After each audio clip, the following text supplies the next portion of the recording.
Water bodies are a major part of the landscape. Oceans, rivers, and lakes are often beautiful, but they're not necessarily convenient places to build things. Most of our tools and construction materials, not to mention our labor force, work better in the dry. And yet many types of infrastructure we depend on every day, including wharves, bridges, and dams, are founded below the water. How do they do it? Hey, I'm Grady, and this is Practical Engineering. On today's episode, we're talking about different types of underwater construction.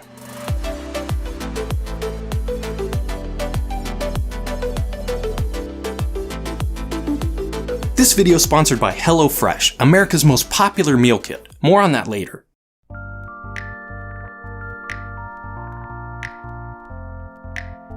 One of the major costs of large construction projects on or near bodies of water is how to manage that water. The first thing you might think of when you consider underwater construction is divers. Humans can survive and even accomplish work underwater with the help of scuba equipment that allows them to breathe and stay warm. Professional divers can accomplish a wide variety of tasks like welding, cutting, and erecting formwork and other structures.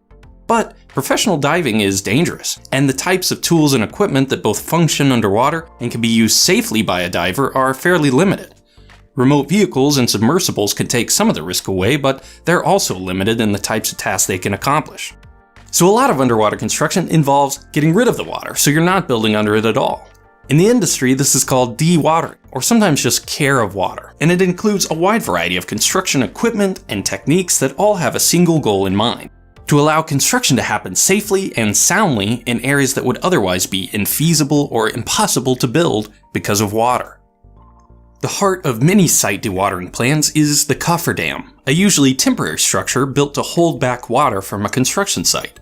Obviously, a cofferdam needs to be a structure you can build in the wet. Otherwise, you just need another cofferdam to construct it. In many cases, this is simply an earthen berm.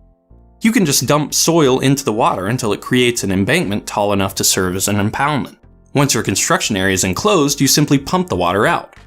Of course, soil is somewhat impermeable, so you need to constantly pump out the water that manages to seep through. And uncompacted and saturated soil is not very strong. A collapse could be extremely dangerous for workers below the cofferdam, so these types of structures require careful design by an engineer to make sure they're safe. Besides earthen embankments, there are a huge variety of cofferdam designs that are used on construction sites. Some use sheet piles, thick steel plates that interlock together. These are driven into subsurface soils with a huge hammer to create a watertight barrier.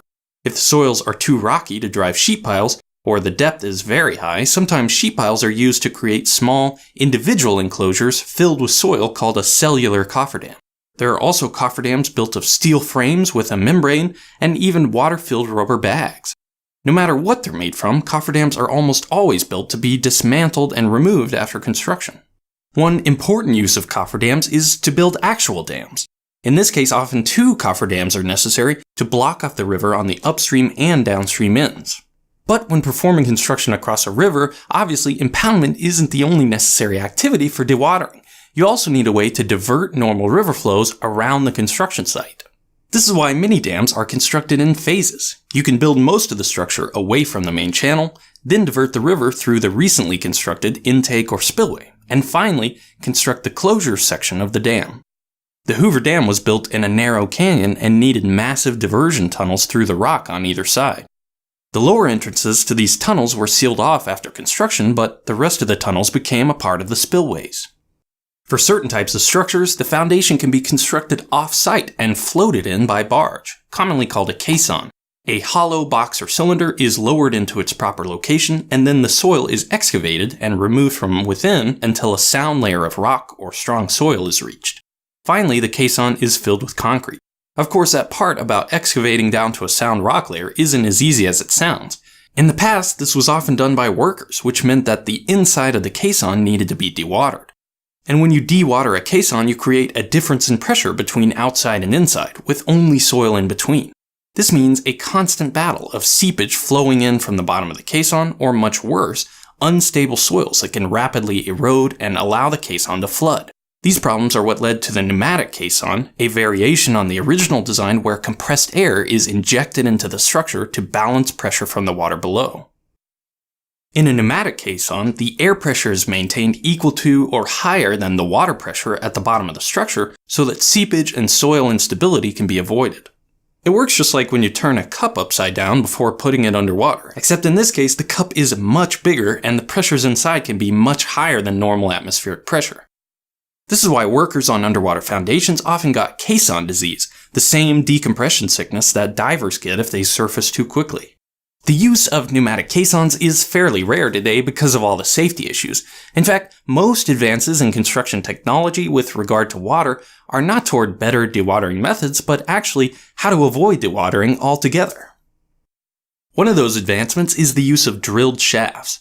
With special equipment and construction techniques, you can excavate a hole, install steel reinforcement, and fill it with concrete to create an extremely strong foundation system without any dewatering required. Concrete is a lot denser than water, so if you can do it without much turbulence, which can dilute the cement paste and weaken the final product, concrete placed underwater will cure and harden just as well, if not better, than if it were conventionally placed. The main way we accomplish this is through the use of a tremie, a tube through which concrete is pumped or gravity fed to the bottom of a form. The end of the tube stays below the top of concrete as it fills the excavation, preventing water from washing away the aggregate and diluting the cement.